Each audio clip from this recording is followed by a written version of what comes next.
Hey guys, back with another episode. So I'm planning to do one video a day for the next 90 days, so this would be the third video, technically. So I want to try to keep all these videos as short as possible, but I think this one might need a little bit of extra time. So there's a few things that I want to say, but this video is going to have one overarching theme. So before I get into the theme, because this ties into the theme itself, I have a lot of people ask me, when did your spiritual journey begin?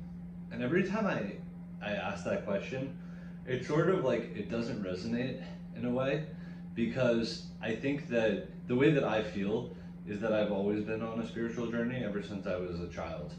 And actually, two things that come to mind. One, I'm very confident I had the understanding of reincarnation from a very young age. I don't know exactly how old I was, but I think maybe like 6 or 7, somewhere around there, maybe 8. I don't know exactly. The other thing was, when I was going through a difficult time in my life, I've started to see 1111 quite a bit. And I started to see 111. So I think those numbers have special meaning for a lot of us. And then I was thinking about something, and I think when I was a child around like 9 or 10, I have this vague memory that I had a fascination with 1111 on the microwave. I was kind of like looking at it like, oh, that's interesting, but didn't really think much of it beyond that. So I think my spiritual journey started a long time ago, before this life even began. But anyhow, there was a specific turning point in my journey in this lifetime that I want to share with you guys. And this, I believe, is what a lot of people would describe as like the dark night of the soul experience. So to give a little bit of context to how this all happened, basically in 2013, I started dating a girl who was basically like my dream girl. I felt like she was my soulmate. Things didn't work out, and it sort of put me into a very dark place. From about 2016 to 2018, I was in a very low vibrational state, very depressed. I was self-medicating with like drugs and alcohol, and I was never like too far gone, but I was not in a healthy mindset. And I sort of started to get a bad feeling like something was going to happen to either me or her, because I felt like the universe wasn't going to allow us to continue this toxic relationship that had developed. And it was such a shame, because it started off as something so beautiful, but it turned into something very toxic.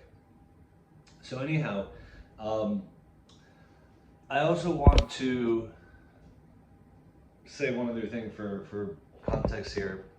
Around this time, I became very aware that I had a guardian angel, and I knew who it was. And it was my grandfather, my mother's father. And I would always tell my friends when we were hanging out late at night that, I had a guardian angel and I knew who it was. And they would be like, oh, who is it? And I would say, oh, it's my grandfather. And they would say, okay. And it never really went beyond that. So anyhow,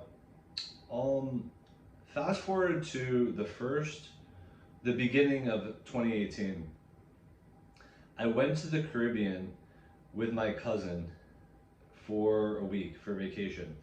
And we basically had been kind of, enjoying like clean, healthy living. We weren't drinking. We were just hanging out at the beach and going to bed early. And I was really enjoying that. The last night that we were there, my cousin said, oh, let's go out drinking tonight.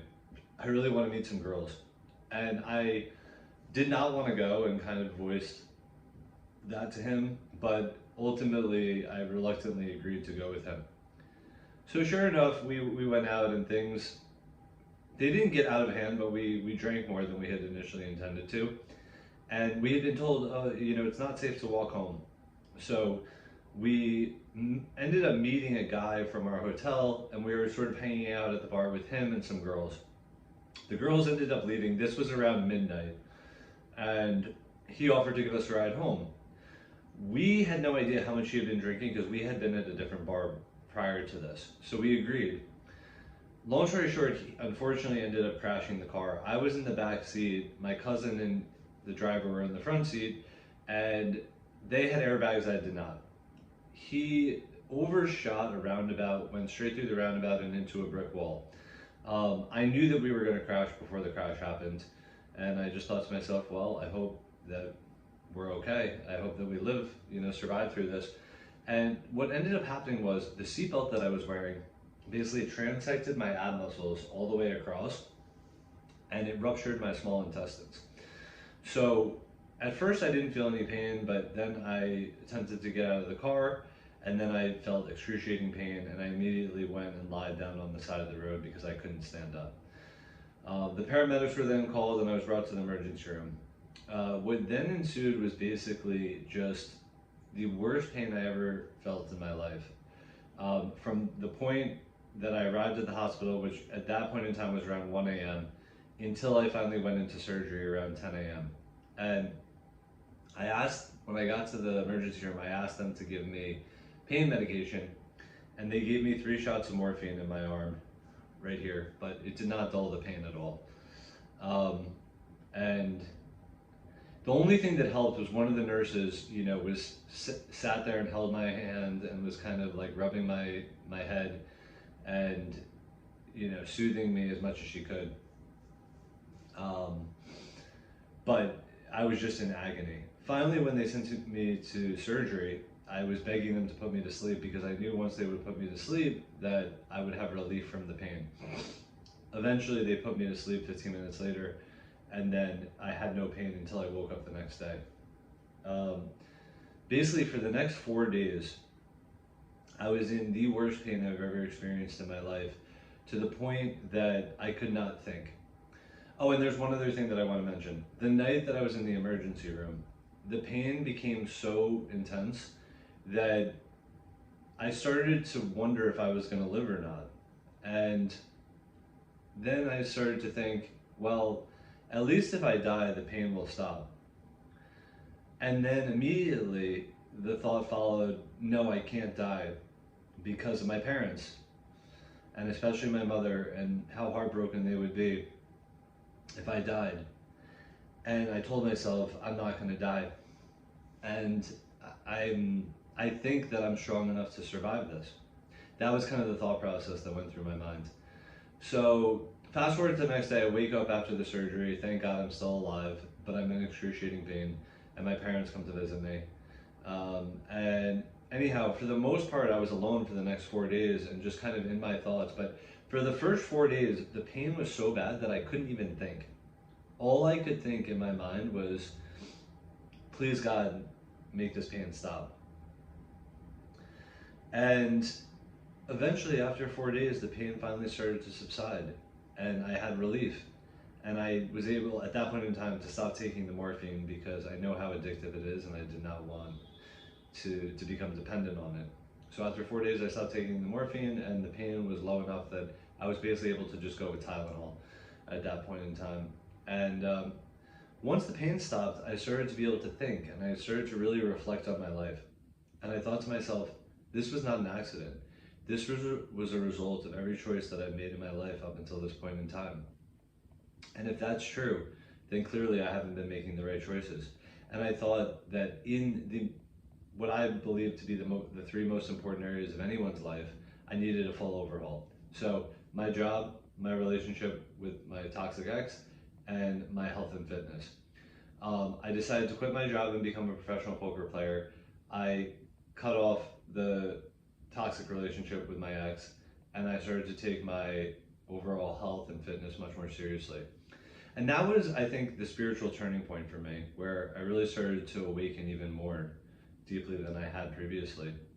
And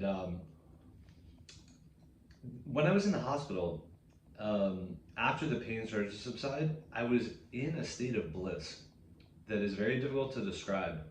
But I actually had an epiphany recently through a conversation with a friend, and I think what may have happened to me at that time was that my spirit guides somehow opened my heart chakra, because I have never felt so joyous in my entire life. And the music that I was listening to sounded like the best music I've ever heard in my life. And this lasted for a couple of weeks until I left the hospital.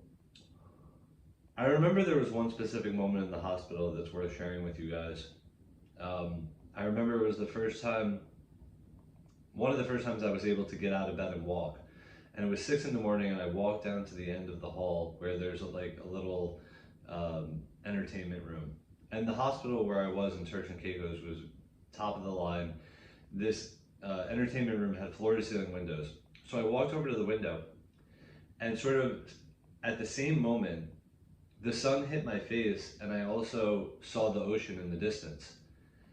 And it was a very powerful moment of gratitude. And I thought how lucky I am to still be alive, and how sad it is that I've taken these type of moments for granted in the past.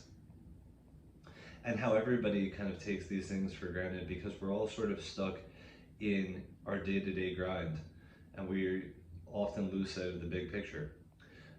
There was also a lot of spiritual affirmations and quotes that were coming through for me, mainly through YouTube and Instagram. And the one that resonated the strongest, like nothing I've ever experienced before, was a quote, and it had the photo of a lion with purple and indigo colors. And it said, "You'll never know how strong you are until being strong is the only choice that you have." And I thought, wow, how true is that? And that's exactly what's happening to me here. I never knew how strong I was until I had no other choice. So later on, I tell people about this experience, and they'll often say, "Oh, I'm so sorry." But I say, please don't feel sorry for me, because this was a blessing, it wasn't a curse.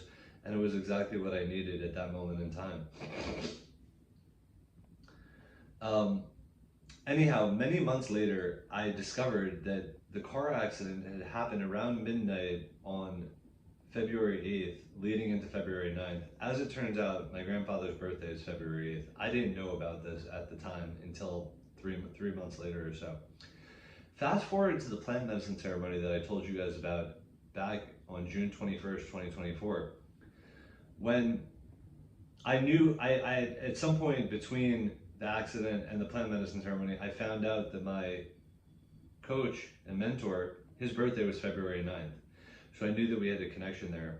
But then at the plant medicine ceremony, the moderator of the event told us that her father, who had passed away 16 years ago, was also born on February 9th. And when I heard that, I was just completely overwhelmed, and I told everybody in the ceremony my story and what had happened. And that's when I knew that this accident was divinely planned, in my opinion, by my grandfather and my other spirit guides, and by everybody who was looking out for my highest good. So even though this would seem to be a curse for most people, I don't see it that way. I see it as one of the biggest blessings that I've ever experienced. So hope this story resonates with you guys, and would love to share more if anybody's curious. Looking forward to continuing to learn and grow with you guys, and I will see you guys in class. Hope everybody has a good night.